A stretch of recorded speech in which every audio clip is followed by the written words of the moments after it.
दोस्तों, फ्रांस में हो रहे दंगे और भीषण आगजनी पर इस वक्त पूरी दुनिया की नजर है, क्योंकि फ्रांस में हो रही ये घटना न कि सिर्फ यूरोप के लिए एक काफी बड़ी सीख है, बल्कि भारत जैसे कई एशियाई देशों को इस बात का आइडिया भी दे रही है कि अगर हमने इमिग्रेशन पर अभी काबू नहीं किया तो ये आने वाले समय में हर देश के अंदर फ्रांस जैसे हालात पैदा कर सकता है, जो भारत के लिए बिल्कुल भी अच्छा नहीं होगा। ऐसे में फ्रांस से हर रोज कुछ न कुछ नई डेवलपमेंट निकलकर सामने आ रही है और इसी की कड़ी में एक काफी बड़ी इंसिडेंट अभी हमारे सामने आया है। और इस बार फ्रांस ने जो तरीका अपनाया वह देखकर आप भी कहेंगे कि अगर इतनी सावधानी पहले बरती होती तो कभी भी फ्रांस जैसे देश में इतने खराब हालात पैदा नहीं होते। दरअसल फ्रांस में चल रहे दंगों के बीच कुछ नए विरोध करने के लिए लोग इकट्ठा हो रहे थे। ये सभी लोग सरकार, पुलिस और फ्रांस के खिलाफ प्रदर्शन करना चाहते थे, पर फ्रेंच गवर्नमेंट ने अब इन पर सीधे प्रतिबंध लगा दिया है। मतलब जितने भी लोग और संगठन फ्रांस के पेरिस में नए प्रोटेस्ट करना चाहते थे, उन्हें इसकी परमिशन नहीं दी जाएगी, क्योंकि पहले से ही फ्रांस के ज्यादातर शहरों में आगजनी और तोड़फोड़ की वारदात सामने आ रही है।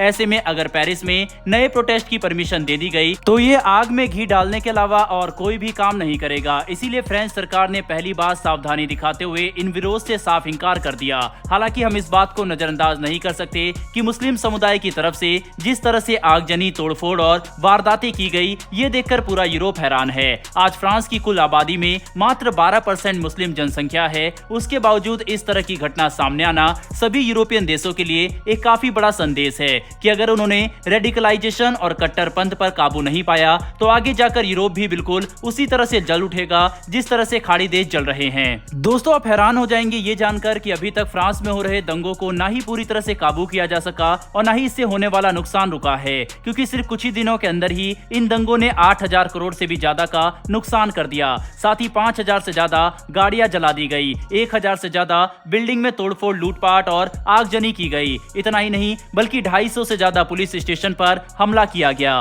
जिनमें लगभग 700 पुलिस अधिकारी अभी तक घायल हो चुके हैं। मतलब ये बात आसानी से समझी जा सकती है कि फ्रांस में हालात काफी ज्यादा सीरियस है। इसी वजह से फ्रांस ने कुछ समय पहले एक काफी बड़ा कदम उठाते हुए अपने कंट्रोवर्शियल सेपरेटिस्ट लॉ को पास कर दिया, जिसकी मदद से फ्रांस कट्टरपंथी विचारधारा और इस्लामिक आतंकवाद से लड़ना चाहता है। बता दें कि सेपरेटिस्ट कानून के लागू होने के बाद अब फ्रांस अपने देश में मौजूद मस्जिद और सभी धार्मिक ऑर्गेनाइजेशन पर काफी कड़ी नजर रखेगा, ताकि उनके अंदर दी जाने वाली शिक्षा और फंडिंग के बारे में पता किया जा सके। साथ ही इस कानून से फ्रांस ये भी सुनिश्चित करना चाहता है कि किसी भी धार्मिक ऑर्गेनाइजेशन में ऐसी शिक्षा ना दी जाए जो फ्रांस के नेशनल फैब्रिक के खिलाफ हो, क्योंकि फ्रांस लिबरल विचारधारा रखने वाला एक देश है, जहां पर कोई भी व्यक्ति दूसरे व्यक्ति पर अपना धर्म या उसकी विचारधारा नहीं थोप सकता। हमने ये भी देखा है कि जहां एक तरफ पाकिस्तान जैसे देशों में ब्लास्फेमी यानी कि किसी धर्म का मजाक उड़ाने पर सीधे मौत की सजा दी जाती है और कई बार काफी भयानक दृश्य भी सामने आते हैं, वहीं पर फ्रांस में ब्लास्फेमी पर कोई कानून है ही नहीं। ऐसे में फ्रांस अब ये बात अच्छे से समझ चुका है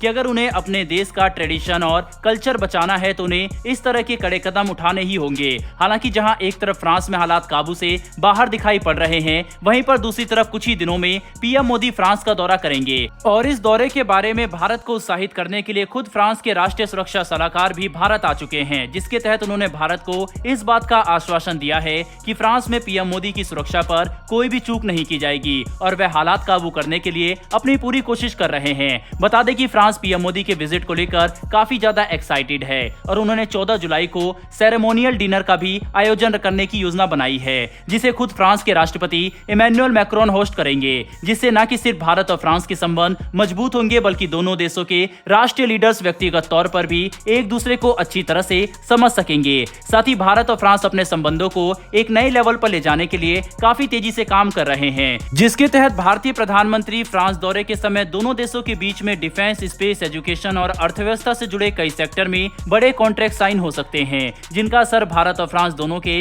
अर्थव्यवस्था पर काफी पॉजिटिव रूप में पड़ेगा। लेकिन दोस्तों, जैसा कि हम देख सकते हैं कि फ्रांस में हालात काफी ज्यादा भड़के हुए हैं और लगभग हर शहर में ही आगजनी हो रही है। तो क्या ऐसे हालात में पीएम मोदी का फ्रांस दौरा करना ठीक रहेगा या फिर नहीं? आप इसके बारे में क्या सोचते हैं? अपनी राय कमेंट बॉक्स में लिखकर जरूर बताइएगा। साथ ही अगर आपको यह इन्फॉर्मेशन और वीडियो पसंद आई हो तो मेरी एक छोटी सी रिक्वेस्ट है कि नीचे दिए गए सब्सक्राइब बटन को दबाकर बेल नोटिफिकेशन जरूर दबा लें, जिससे हमारी आने वाली डेली ऐसी वीडियो आप तक सबसे पहले पहुंच सके। फिर मिलेंगे ऐसी एक नई वीडियो के साथ। धन्यवाद। जय हिंद।